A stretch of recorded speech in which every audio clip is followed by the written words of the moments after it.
হরে কৃষ্ণ। বন্ধুরা বন্ধুরা 2025 সালে অক্ষয় তৃতীয়া পড়েছে ইংরেজি 30শে সেপ্টেম্বর বুধবার এবং বাংলায় 1432 বঙ্গাব্দে 10ই বৈশাখ দিন সম্পূর্ণ হবে এ বছরের অক্ষয় তৃতীয়া। আর অধীর আগ্রহে আমরা প্রত্যেক বছর এই দিনটির জন্য অপেক্ষা করে থাকি। বন্ধুরা শুধুমাত্র বৈশাখ মাস নয়, বছরের অন্যতম এক শ্রেষ্ঠ দিন হিসেবে গণ্য করা হয় এই অক্ষয় তৃতীয়া দিনটিকে, যে কারণে বিভিন্ন প্রকার শুভ ও মাঙ্গলিক কাজগুলি এই দিনেই করা হয়ে থাকে।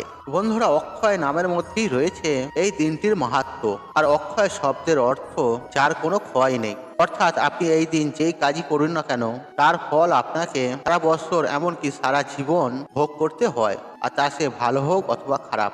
বন্ধুরা আজ এই ভিডিওর মাধ্যমে আপনাদের সাথে ব্যক্ত করব 2025 সালে এই অক্ষয় তৃতীয়া তিথি কবে এবং কখন পড়েছে, আর অক্ষয় দিনের দিন আমাদের কি করা প্রয়োজন, এবং এই দিন যদি আপনি কোনো পূজা বা কোনো শুভ মাঙ্গলিক কাজ করতে চান তাহলে কোন সময় আপনি করবেন, এবং সর্বোপরি অক্ষয় তৃতীয়ার দিনটি কেন এত গুরুত্বপূর্ণ এবং এর মাহাত্ম্য কি। বন্ধুরা আপনাদের কাছে একটি ছোট্ট রিকোয়েস্ট, আপনারা ভিডিওটি স্কিপ না করে শেষ পর্যন্ত দেখুন এবং ভিডিওটি দেখে উপকৃত হলে ভিডিওতে একটি লাইক করে ভিডিওতে জয় মা লক্ষ্মী লিখে কমেন্ট অবশ্যই করবেন, এবং যতটা পারবেন বন্ধু বান্ধব আত্মীয়জনদের সাথে শেয়ার অবশ্যই করবেন, যাতে এইরূপ ভিডিও দেখে তাদেরও উপকৃত হন এবং আপনাকে ধন্যবাদ জানান। বন্ধুরা মহাভারতের তথ্য অনুসারে দ্বাপর যুগের ভগবান শ্রীকৃষ্ণের সুদামা নামে এক দরিদ্র ব্রাহ্মণ বন্ধু ছিলেন। আর সুদামা একদিন ভুলবশত কৃষ্ণের সমস্ত খাবার খেয়ে ফেলেছিলেন। তারপর তিনি শ্রীকৃষ্ণকে খাবার দিতে এক মুঠো চাল নিয়ে তার ঘরে আসেন।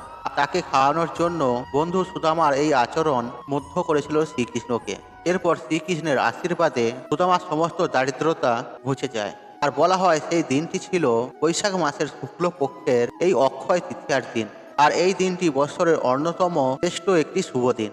এদিকে মহাভারতের আরো একটি তথ্যের উল্লেখ আছে, কৌরবদের কাছে পাশাখালায় হেরে যাওয়ায় 12 বছরের জন্য বনবাস ও 1 বছরের জন্য অজ্ঞাতবাসে যেতে হয়েছিল পাণ্ডবদের। তাদের বনবাসে থাকার সময় সে কৌরবদের চক্রান্তে মণি দুর্বাসা তার শিষ্যদের নিয়ে এক রাতে পাণ্ডবদের আশ্রয় গ্রহণ করতে যান, কিন্তু সেই সময় তাদের ঘরে কোনো অন্ন ছিল না। ক্ষুধার্ত বনি দুর্বাসা অভিশাপ দেবেন বলে ভয় পান পাণ্ডব এবং দ্রৌপদী। সেই সময় ভগবান শ্রীকৃষ্ণ এসে হাজির হন। তিনি সে হাড়ির তলায় লেগে থাকা একটি মাত্র চালের দানা খেয়ে নেন। আর অবাক করা বিষয় হলো তাতেই পেট ভরে যায় দুর্বাসা ও তার শিষ্যদের। আর দুর্বাসার অভিশাপ থেকে এই অক্ষয় তৃতীয়ার দিনেই পাণ্ডবদের রক্ষা করেছিলেন ভগবান শ্রীকৃষ্ণ। পাশাপাশি এই অক্ষয় তৃতীয়ার দিনেই বেদব্যাস ও গণেশজির শুরু করেন মহাভারত রচনার কাজ। রাজা ভগীরথ গঙ্গাকে মর্তে নিয়ে আসেন এই দিনেই। আর মহাদেব আজকের দিনেই প্রভুরের তপস্যায় সন্তুষ্ট হয়ে তাকে বিপুল ধন ঐশ্বর্য দান করেছিলেন, এবং কুবেরের লক্ষ্মী লাভের কারণেই এই দিন বৈভব লক্ষ্মীর পুজো করা হয়। এই দিনে সত্যযুগের সমাপ্তি ঘটতে শুরু হয়েছিল ত্রেতা যুগের। বিষ্ণু সপ্ত অনুসার পরশুরামও জন্ম হয়েছিল এই তিথিতে, এবং দুঃশাসন এই দিনেই দ্রৌপদীর বস্ত্র হরণ করে যে কুকর্ম করেছিল তার ফল তাকে কুরুক্ষেত্রের যুদ্ধে ভোগ করতে হয়েছিল।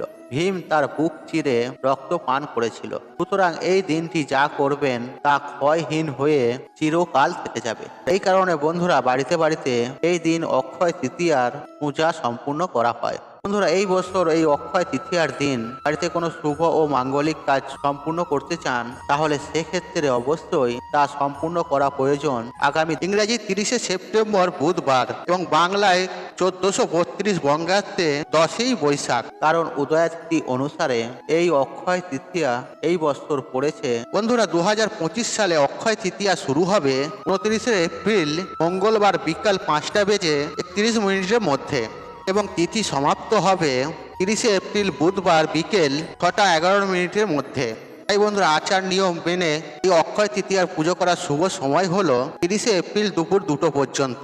আর এই অমৃত যোগের সময়ের মধ্যে আপনি অক্ষয় তৃতীয়ার যাবতীয় মাঙ্গলিক কাজগুলি অবশ্যই সম্পূর্ণ করতে পারবেন। বন্ধুরা অক্ষয় তৃতীয়ার সব থেকে শুভ কাজ হিসেবে গণ্য করা হয় স্নান এবং দানকে। আর এই দিন সম্ভব হলে গঙ্গা স্নান করুন। গঙ্গায় গিয়ে গঙ্গায় স্নান না যদি করতে পারেন তাহলে স্নানের জলে গঙ্গা জল সামান্য মিশিয়েও আপনি এই গঙ্গা স্নান করতে পারেন। আর এই দিন ভোজ্য সহিত অর্থাৎ খাবারের সঙ্গে জলপূর্ণ ঘট দানে সূর্যালোক গমনের ফল প্রাপ্তি হয়। তাই এই দিন সম্ভব হলে কোনো দুস্থ গরিব মানুষকে অথবা কোনো মিষ্টাবান ব্রাহ্মণ পুরোহিতকে সাত্বিক খাবারের সঙ্গে আপনি জল দান করুন। আর অক্ষয় তৃতীয়ার দিন বাড়িতে বাড়িতে শ্রী গণেশ, মা লক্ষ্মীর এবং শ্রী বিষ্ণুর পূজা অর্চনা করা হয়ে থাকে। আর এই দিন অবশ্যই পারলে আপনার ইষ্টদেবের উদ্দেশ্যে, অর্থাৎ আপনি যাকে মনের প্রাণে বিশ্বাস করেন তার উদ্দেশ্যে পূজা নিবেদন করুন। আর যার উদ্দেশ্যে আপনি পূজা নিবেদন করছেন তাকে অবশ্যই জবের দানা নিবেদন করতে একদমই ভুলবেন না। আর এই দিন আমাদের প্রথম খাদ্যশস্য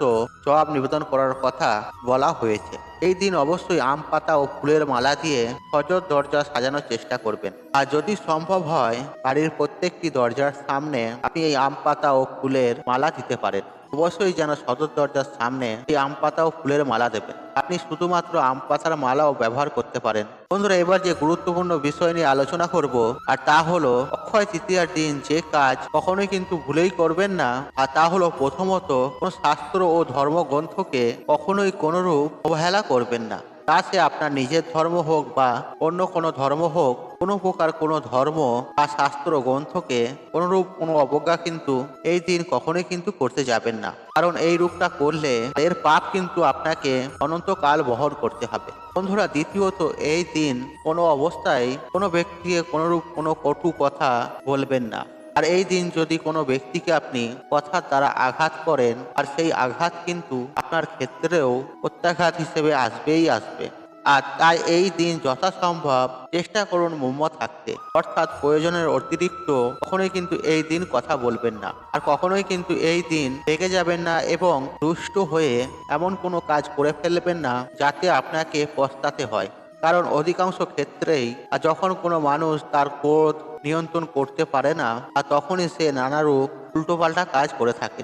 তাই অবশ্যই বন্ধুরা, এই দিন নিজের বাক সংযম করার চেষ্টা করুন এবং নিজেকে নিয়ন্ত্রণ রাখার চেষ্টা করুন। বন্ধুরা, তৃতীয়ত, এই দিন ভুলেও কোনো অভুক্ত ও ভিখারি মানুষকে খালি হাতে ফিরিয়ে দেবেন না। আর এটা কিন্তু সব থেকে খারাপ বিষয়। আর এই দিন যদি আপনার বাড়ির আশেপাশে কোনো অভুক্ত মানুষ আসে বা কোনো ভিখারি আসে, চেষ্টা করুন আপনার সাধ্য সামর্থ্য অনুযায়ী তাকে কিছু দান করতে।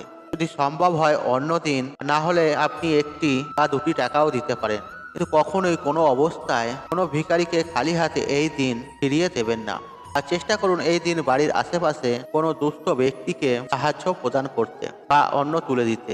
এই দিনের কাজ কিন্তু আপনার অক্ষয় হয়ে থাকবে। তাই বন্ধুরা, দুস্থ মানুষদের সেবা এবং নিজের আপনজনদের হাসি ফোটানোর জন্য যে যে কাজ করা প্রয়োজন অবশ্যই কিন্তু এই দিন আপনি করুন। বন্ধুরা, 4 নম্বর বিষয়, আর এই দিন কোনো অবস্থাতেই কোনো নেশা জাতীয় দ্রব্য গ্রহণ করবেন না। কারণ এই নেশা জাতীয় দ্রব্য গ্রহণ করার মাধ্যমে মানুষ অনেক সময় নিজেকে নিয়ন্ত্রণ করার ক্ষমতা সম্পূর্ণরূপে হারিয়ে ফেলে। যে কারণে এই দিন কিন্তু কোনো এই নেশা জাতীয় দ্রব্য, যেমন ধরুন মদ্যপান, বিড়ি, সিগারেট, তামাকু, আর এগুলো থেকে সম্পূর্ণরূপে কিন্তু দূরে থাকবেন। আর এই দিন চেষ্টা করুন সূর্যোদয়ের আগে ঘুম থেকে উঠতে। আর খুব দেরি করে কখনোই কিন্তু এই দিন ঘুম থেকে উঠবেন না। এবং এই দিন অবশ্যই নিরামিষ আহার গ্রহণ করুন এবং সকাল সকাল স্নান পর্ব সেরে নিয়ে নিজেকে সর্বদাই পরিষ্কার পরিচ্ছন্ন রাখুন। আর এই দিন অন্যের ক্ষতি করা বা ক্ষতি সাধনের চিন্তা করা, এই সমস্ত কাজ থেকে নিজেকে দূরত রাখুন।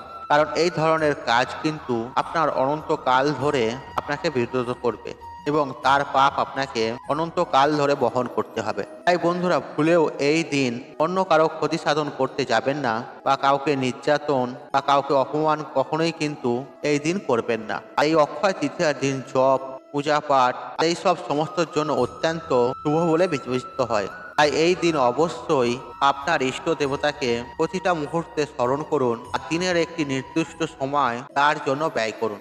অবশ্যই এই দিনে আপনার এই কাজ সম্পূর্ণরূপেই অক্ষয় হয়ে থাকবে।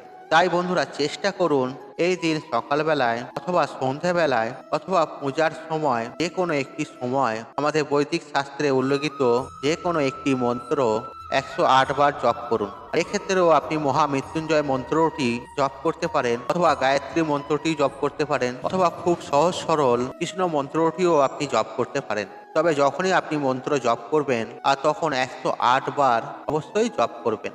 বন্ধুরা, আশা করছি এই ভিডিওটি আপনাকে সমৃদ্ধ করেছে। তাহলে ভিডিওতে একটি লাইক করুন, একটি কমেন্ট করুন, একটি শেয়ার করুন, বন্ধু বান্ধব আত্মীয়জনদের সাথে শেয়ার অবশ্যই করুন। মনে রাখবেন, আপনার একটি শেয়ার অনেক মানুষকে উপকৃত করে তুলতে পারে। আপনি যদি আমার চ্যানেলে নতুন হয়ে থাকেন তাহলে চ্যানেলটি অবশ্যই সাবস্ক্রাইব করুন এবং পাশে থাকা নোটিফিকেশন অন রাখুন। কারণ নিত্য নতুন ভিডিও সবার আগে দেখার জন্য ঈশ্বর আপনার মঙ্গল করুক। আপনি সুস্থ থাকুন ও নিরোগ থাকুন। আপনার দিন মঙ্গলময় হোক। হরে কৃষ্ণ কৃষ্ণ কৃষ্ণ হরে হরে।